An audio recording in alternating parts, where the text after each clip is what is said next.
મિત્રો, આજે આપણે સમાજશાસ્ત્રમાં 5મો ચેપ્ટર ભણશું.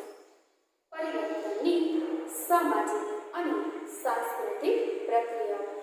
મિત્રો, બોર્ડમાં આ ચેપ્ટરમાંથી કુલ 10 ગુણનો પૂછાશે, એટલે કે આ ચેપ્ટરનો ગુણભાર 10 છે. આપણે કહીએ પરિવર્તનની સામાજિક અને સાંસ્કૃતિક પ્રક્રિયાઓ. પરિવર્તન કોને કહેવાય? સામાન્ય અર્થમાં કહીએ તો પરિવર્તન એટલે કે ફેરફાર. જે આજે છે એના કરતાં કાલે કંઈક જુદું હશે, એના પછીના દિવસોમાં એના કરતાં કંઈક જુદું હશે.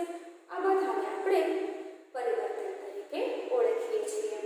એટલે કે સમાજમાં કે કુદરતમાં જે નવા ફેરફારો થાય છે જેને આપણે પરિવર્તન તરીકે ઓળખીએ છીએ. પરિવર્તન એક કુદરતી પ્રક્રિયા છે. જેમ કુદરતમાં પરિવર્તન થાય છે એવી જ રીતે સમાજમાં પણ પરિવર્તન થાય છે.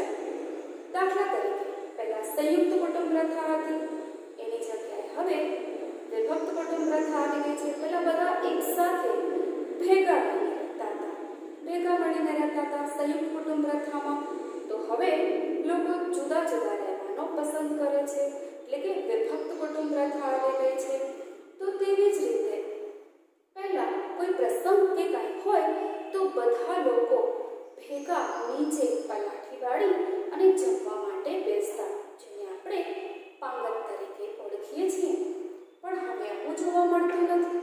હવે જો કોઈ પ્રસંગ હોય અને એમાં જમણવાર હોય તો આપણે બધા ઊભા જમીએ છીએ, પોતે જ પીરસી અને ઊભા જમીએ છીએ, જેને આપણે બુફે તરીકે ઓળખીએ છીએ. તો આમ સમાજમાં પરિવર્તન આવ્યા કરે છે. પરિવર્તન આ ચક્રમાં આપણે સામાજિક સાંસ્કૃતિક પરિવર્તન, ત્યાર પછી સંસ્કૃતિકરણ, પશ્ચિમીકરણ, વૈશ્વિકીકરણ અને ઉદારીકરણનો અભ્યાસ કરશું. સૌથી પહેલા જોઈએ સામાજિક પરિવર્તન. સામાજિક પરિવર્તનનો અર્થ. સામાજિક પરિવર્તનનો અર્થ. સામાજિક પરિવર્તન એ અવિરત ચાલતી ઘટના છે. અવિરત ચાલતી ઘટના છે એટલે કે સતત ચાલ્યા કરે છે. પરિવર્તન એ અવિરત ચાલતી ઘટના છે. તે સાર્વત્રિક છે. સમાજના રચનાતંત્રમાં સતત ફેરફાર સૂચવે છે. તેના પરિણામે સંસ્થાઓમાં પરિવર્તન જોવા મળે છે.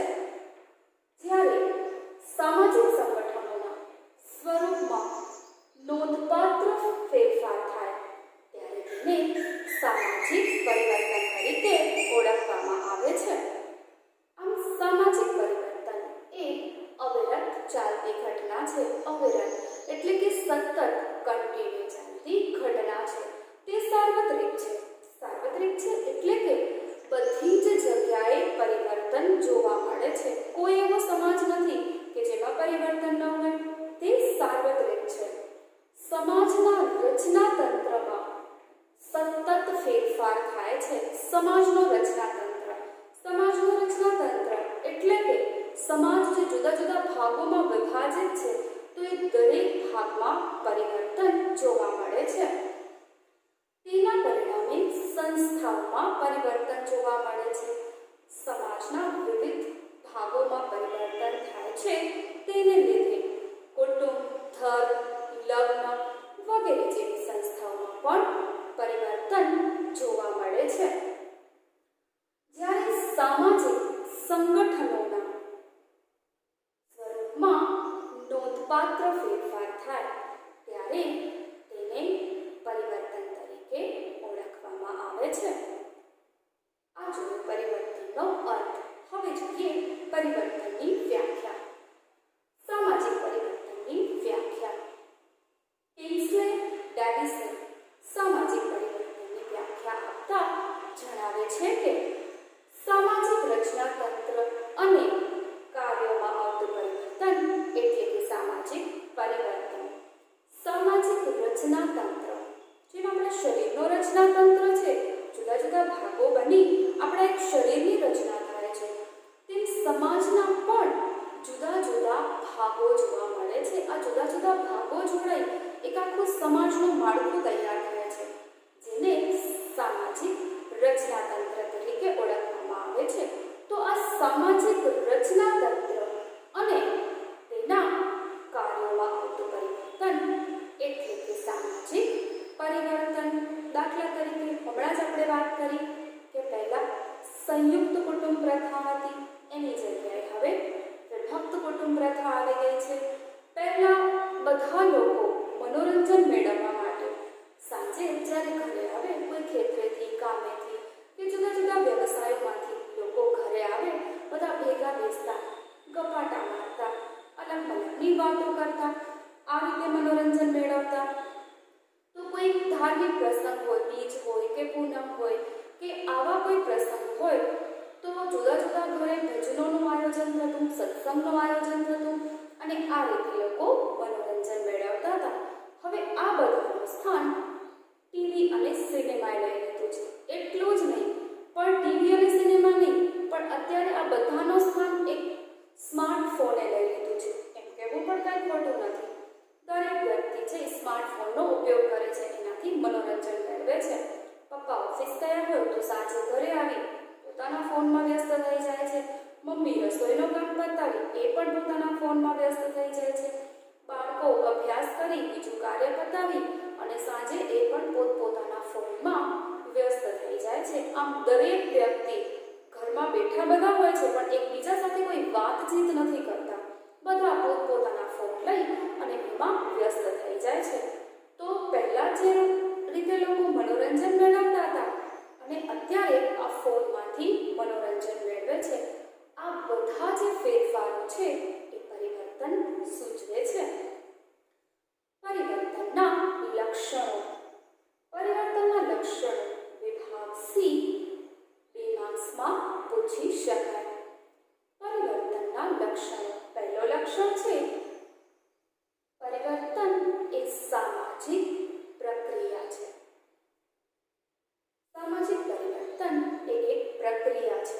પ્રક્રિયા એટલા માટે કારણ કે તે સતત અવિરત ચાલુ રહે છે, બંધ નથી થતી, એટલા માટે તેને પ્રક્રિયા તરીકે ઓળખવામાં આવી છે. સામાજિક પરિવર્તન એ એક પ્રક્રિયા છે. બીજું કે સામાજિક પરિવર્તન સાર્વત્રિક પ્રક્રિયા છે. સાર્વત્રિક એટલે કે બધી જગ્યાએ જોવા મળે છે. સામાજિક પરિવર્તન એ બધી જગ્યાએ જોવા મળે છે. વિશ્વના કોઈ પણ દેશના કોઈ પણ સમાજમાં સતત પરિવર્તન જોવા મળે છે. કોઈ પણ એવો સમાજ નથી કે જેમાં પરિવર્તન ન હોય. એટલે કે પરિવર્તન એ સાર્વત્રિક પ્રક્રિયા છે. ત્રીજું કે સામાજિક પરિવર્તન સામાજિક રચનાતંત્રમાં ફેરફાર સૂચવે છે. સામાજિક રચનાતંત્ર કે જેમાં સામાજિક દરજ્જા, સામાજિક ભૂમિકા, સામાજિક ધોરણો આ બધાનો સમાવેશ થાય છે. આ બધામાં સતત પરિવર્તન આવ્યા કરે છે. એટલે કે સામાજિક રચનાતંત્રમાં પરિવર્તન સૂચવે છે. ચોથું કે સામાજિક પરિવર્તન સામાજિક કાર્યોમાં ફેરફાર સૂચવે છે. સામાજિક કાર્યો. પહેલા આપણે જે કાર્યો કરતા હતા એ મોટે ભાગે જ્ઞાતિ આધારિત કાર્યો હતા, જ્ઞાતિ આધારિત વ્યવસાયો હતા. દાખલા તરીકે મોચી છે તો એ જોડા બનાવવાનું કામ કરે, કંસારા છે તો એ વાસણ બનાવવાનું કામ કરે, બ્રાહ્મણો છે તો એ કર્મકાંડનું કામ કરે, વૈશ્યો છે તો એ વેપાર. જે પ્રમાણે જ્ઞાતિ છે એ પ્રમાણે વ્યવસાયો જોવા મળતા હતા. પરંતુ હવે એવું નથી રહ્યું. કોઈ પણ જ્ઞાતિ છે એ કોઈ પણ વ્યવસાય કરી શકે છે. બ્રાહ્મણ છે એ કર્મકાંડ ન કરતા વ્યાપાર પણ કરી શકે છે. તો બીજી કોઈ પણ જ્ઞાતિ છે એ બધા જ કાર્યો કરી શકે છે. એટલે કે સામાજિક પરિવર્તન એ સામાજિક કાર્યોમાં પણ ફેરફાર સૂચવે છે.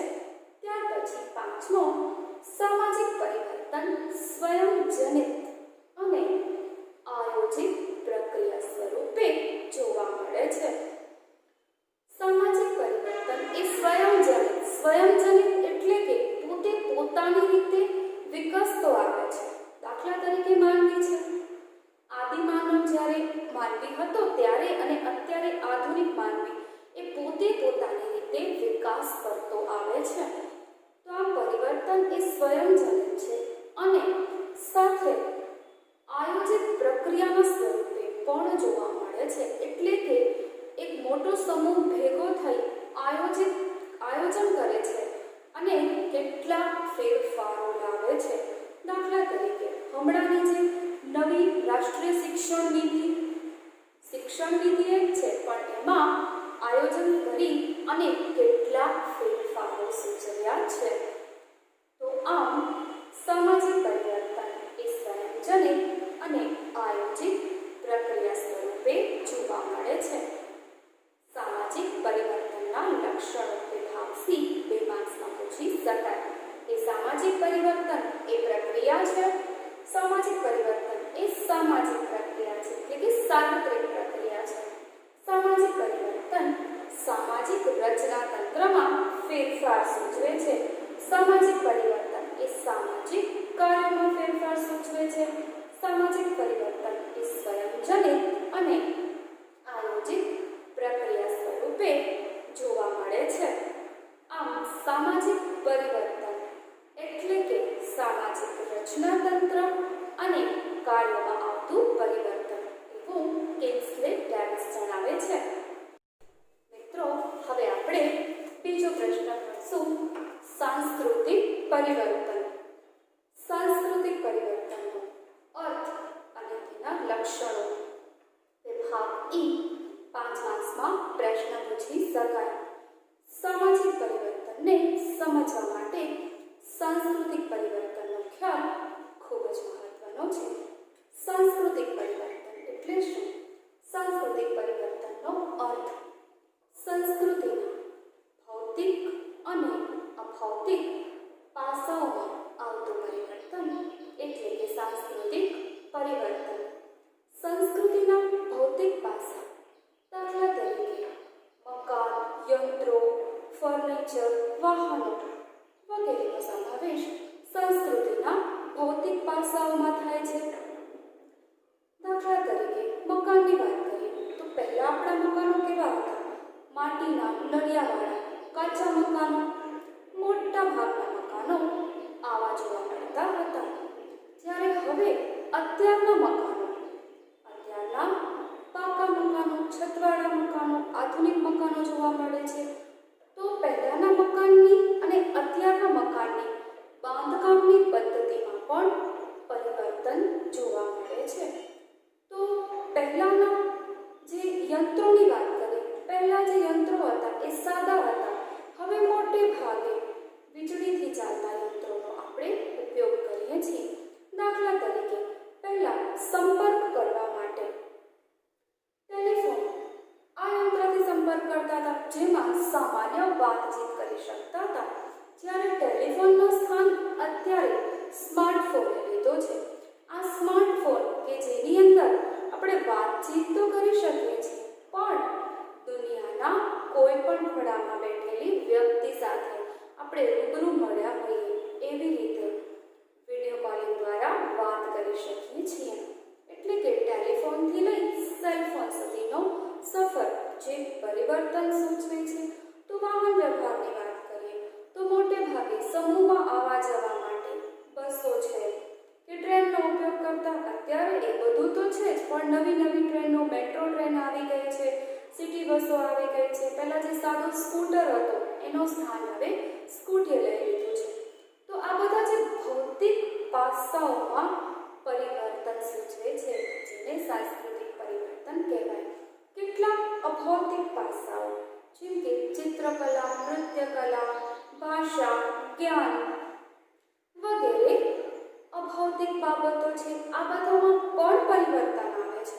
જેમ કે પહેલાની ચિત્રકલા સામાન્ય દિવાલો ઉપર ચિત્રકલા કરતા કે કાગળ ઉપર, પરંતુ અત્યારના સમયમાં ગ્લાસ પેઇન્ટિંગ જોવા મળે છે, કેનવાસ ઉપર જોવા મળે છે. વિવિધ પ્રકારના ફેરફારો થયા છે. તો નૃત્યની વાત કરીએ તો પહેલા આપણા જે પરંપરાગત નૃત્યો હતા એની જગ્યાએ હવે ડીજે, ડિસ્કો નૃત્ય આવી ગયું છે. જ્ઞાનની વાત કરીએ, પહેલા જ્યારે વિદ્યાર્થીઓ શાળામાં ભણતા અને ઘરે વાંચન કરતા કોઈ મુદ્દો ન સમજાય તો બીજા દિવસની રાહ જોતા કે ક્યારે શાળાએ જશું અને શિક્ષકને આ મુદ્દા વિશે પૂછશું. પરંતુ હવે આપણી પાસે સ્માર્ટફોન છે તો ગૂગલમાંથી તરત જ સર્ચ કરીને જોઈ શકાય છે. તો આપણે અત્યારે આપણી જે ભાષા છે એમાં અંગ્રેજી ભાષાનો વધુ પડતો ઉપયોગ કરીએ છીએ, જે પરિવર્તન દર્શાવે છે. આમ સંસ્કૃતિના ભૌતિક અને અભૌતિક પાસામાં આવેલું પરિવર્તન એટલે કે સાંસ્કૃતિક પરિવર્તન. કલા, વિજ્ઞાન, તત્વજ્ઞાન વગેરે સંસ્કૃતિના તત્વોમાં આવેલું પરિવર્તન એટલે પણ સાંસ્કૃતિક પરિવર્તન. સાંસ્કૃતિક પરિવર્તનની વ્યાખ્યા આપતા મેકાઈવર અને પેજ નામના સમાજશાસ્ત્રીઓ એવું જણાવે છે કે સાંસ્કૃતિક પરિવર્તનમાં ધર્મ, સાહિત્ય, કળા વગેરેમાં થતા પરિવર્તનોનો સમાવેશ થાય છે. સામાજિક પરિવર્તન સાંસ્કૃતિક પરિવર્તનથી વધારે ગતિશીલ હોય છે, કારણ કે સામાજિક સંબંધોમાં જેટલી ઝડપે પરિવર્તન આવે છે એટલી ઝડપે કલા, વિજ્ઞાન, સાહિત્ય, ધર્મ, તત્વજ્ઞાન વગેરેમાં એટલી ઝડપથી પરિવર્તન આવતું નથી. એટલે કે સાંસ્કૃતિક પરિવર્તનમાં ધર્મ, સાહિત્ય, કળા વગેરેમાં થતા પરિવર્તનનો સમાવેશ થાય છે. અને જેટલી ઝડપથી સામાજિક પરિવર્તન આવે છે એટલી ઝડપથી સાંસ્કૃતિક પરિવર્તનો થતા નથી. દાખલા તરીકે માતા પિતા અને બાળકો વચ્ચેનો સંબંધ. પહેલા માતા પિતા અને બાળકો વચ્ચે કેવો સંબંધ હતો? મોટે ભાગે માતા પિતા એક પ્રકારની ધાક હતી બાળકો ઉપર કે માતા પિતા કહે એમ જ થવું જોઈએ. એટલે હવે એવું જોવા મળ્યું નથી. હવે માતા પિતા અને બાળકોનો જે સંબંધ છે એમાં મિત્રતા જેવો સંબંધ જોવા મળે છે. મોટા ભાગના જે પેરેન્ટ્સ છે એ બાળકો સાથે ફ્રેન્ડલી વર્તન કરે છે અને એ અત્યારના જમાનામાં જરૂરી પણ છે. હવે આપણે જોઈએ સાંસ્કૃતિક પરિવર્તનના લક્ષણો. વિભાગ ડી 3 માર્ક્સમાં પણ પ્રશ્ન પૂછી શકાય. સાંસ્કૃતિક પરિવર્તનના લક્ષણો. પહેલું લક્ષણ છે સંસ્કૃતિના કોઈ પણ ભાગમાં આવતું પરિવર્તન. સંસ્કૃતિના કોઈ પણ ભાગ કે તત્વમાં આવતા પરિવર્તનને સાંસ્કૃતિક પરિવર્તન તરીકે ઓળખવામાં આવે છે. દાખલા તરીકે ઔદ્યોગિક ક્રાંતિ થઈ એની પહેલા આપણે હાથથી ચાલતા સાદા યંત્રોનો ઉપયોગ કરતા હતા. દાખલા તરીકે રેડિયો છે.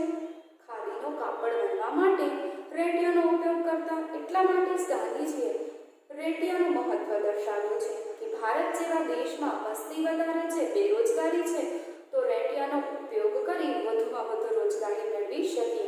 તો પહેલા હાથથી ચાલતા સાદા યંત્રો હતા અને ઔદ્યોગિકરણ પછી વીજળીનો વપરાશ વધ્યો છે. એટલે આપણે વીજ ઉપકરણોનો વધુને વધુ ઉપયોગ કરીએ છીએ. અત્યાર તો કાપડ વણવાના આધુનિક મશીનો આવી ગયા છે. એટલે કે સાદા યંત્રોની જગ્યાએ આપણે વીજળીથી ચાલતા સાધનોનો ઉપયોગ કરીએ છીએ. તો નવરાત્રિનો બદલાયેલું સ્વરૂપ. નવરાત્રિ પહેલા નવરાત્રિ બહેનો ફળિયાની અંદર ચોકમાં માતાજીની સ્થાપના કરતા, ગરબાની સ્થાપના કરતા અને 9 દિવસ માતાજીની આરાધના, સ્તુતિ, ઉપાસના કરતા અને ગરબા ગાતા રાસ રમતા. પરંતુ અત્યારની નવરાત્રિ જોઈએ, હવે શેરી નવરાત્રિ તો ક્યાંક જ જોવા મળે છે. હવે નવરાત્રિ એટલે મોટા ગ્રાઉન્ડમાં કે પાર્ટી પ્લોટમાં થયેલું આયોજન કે જેમાં રોજ અલગ અલગ કલાકારોને બોલાવવામાં આવે.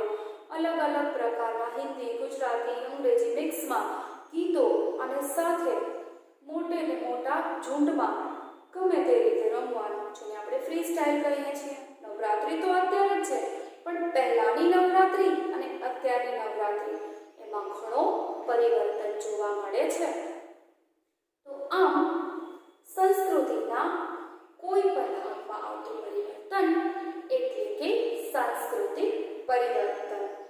બીજું લક્ષણ છે સમાજની સાધનાત્મક વ્યવસ્થામાં થતું પરિવર્તન. દરેક સમાજે પોતાની જરૂરિયાત સંતોષવા માટે વિવિધ સાધનો વિકસાવે છે. કારણ કે સમાજની જે જુદી જુદી જરૂરિયાતો છે એ અલગ અલગ સાધનોથી પૂર્ણ થાય છે. તો પોતાની જરૂરિયાત સંતોષવા માટે સમાજ વિવિધ સાધનો વિકસાવે છે. દાખલા તરીકે મકાન, ફર્નિચર, યંત્રો, વાહનો આ બધામાં આવતું પરિવર્તન એટલે કે સાંસ્કૃતિક પરિવર્તન.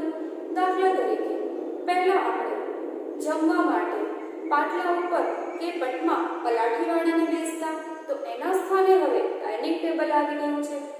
મોટા ભાગના ઘરોમાં હવે રસોડામાં જમવા માટે ડાઇનિંગ ટેબલનો ઉપયોગ થાય છે. તો તેવી જ રીતે પહેલા બેસવા માટે સાદી ખુરશી જે લોખંડની આવતી, કે આપણે બેસવું હોય કે કોઈ મહેમાન આવે તો આપણે ખુરશી ઢાળી દેતા અને પછી કામ પતી જાય ખુરશી ભેગી કરી અને ખૂણામાં મૂકી દેતા, જગ્યા પણ ન રોકે. પરંતુ એની જગ્યાએ હવે બેસવા માટે આપણે સોફા સેટનો ઉપયોગ કરીએ છીએ, બરાબર ને?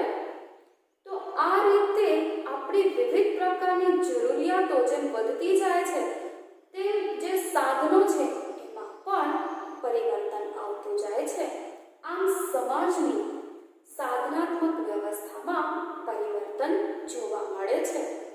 ત્રીજું છે સમાજની ધોરણાત્મક વ્યવસ્થામાં થતું પરિવર્તન. ધોરણાત્મક વ્યવસ્થા એટલે કે સામાજિક ધોરણો. સામાજિક ધોરણો એટલે સામાજિક નિયમો જે દરેક સમાજ માટે જરૂરી છે. દાખલા તરીકે આપણી શાળા છે તો એના માટેના સામાજિક ધોરણો એ આપણી શાળાના નિયમો છે. તમારા વિદ્યાર્થીઓ માટે સમયસર શાળાએ પહોંચવું, સમયસર હોમવર્ક કરવું, યુનિફોર્મ ફરજિયાત પહેરવો, વાળ કોરા ન રાખવા, નખ લાંબા ન રાખવા, આ બધા સામાજિક ધોરણો છે જેના આધારે શાળા ટકી રહે છે. તો વિવિધ પ્રકારના સામાજિક ધોરણો સમાજમાં જોવા મળે છે કે જેને લીધે સમાજ ટકી રહે છે. એના માટે સામાજિક ધોરણો જરૂરી છે અને સમયાંતરે એમાં ફેરફાર પણ જરૂરી છે અને પરિવર્તન આવે જ છે. જો આપણે કોઈ પણ પરિવર્તન ન અપનાવીએ તો આપણે જડ કે રૂઢિચુસ્ત કહેવાઈએ. દાખલા તરીકે આપણા દાદા દાદીના જમાનામાં જે પ્રકારના વસ્ત્રો પહેરતા હતા, જે પ્રકારનું ખાનપાનની રીતો હતી, અત્યારે આપણે એવી જ અપનાવીએ છીએ? નથી ને. આપણો પહેરવેશ, આપણી ખાનપાનની રીતો, અત્યારે આપણે જે પીઝા, બર્ગર આ બધું જે જંક ફૂડ ખાઈએ છીએ પહેલાંના જમાનામાં નહોતું. તો આ સમય સાથે પરિવર્તન થયું છે દરેક બાબતમાં. પછી પોશાક હોય, ખાનપાનની રીતો હોય કે રીતિ રિવાજો હોય, દરેકમાં પરિવર્તન થવું જરૂરી છે. અને સમાજમાં સમયાંતરે પરિવર્તન આવે છે, સામાજિક ધોરણો બદલાય છે. આમ સમાજની ધોરણાત્મક વ્યવસ્થામાં થતું પરિવર્તન. સામાજિક સંબંધોએ પોતાની વ્યવસ્થા એટલે કે સામાજિક સંબંધોની વ્યવસ્થા ટકાવવા માટે દરેક સમાજે સામાજિક ધોરણોની રચના કરવી જરૂરી છે, જે સંસ્કૃતિનો જ એક ભાગ છે. એટલા માટે સમાજની ધોરણાત્મક વ્યવસ્થામાં થતું પરિવર્તન એટલે કે સાંસ્કૃતિક પરિવર્તન.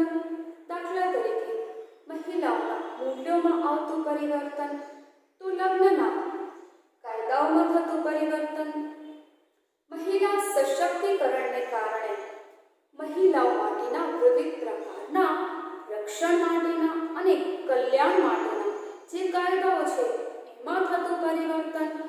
તો રાજાશાહી વ્યવસ્થાની જગ્યાએ લોકશાહી શાસન વ્યવસ્થા અમલમાં આવી, આ બધું પરિવર્તન. આ બધા પરિવર્તનને ધોરણાત્મક વ્યવસ્થામાં થતા પરિવર્તન તરીકે ઓળખવામાં આવે છે.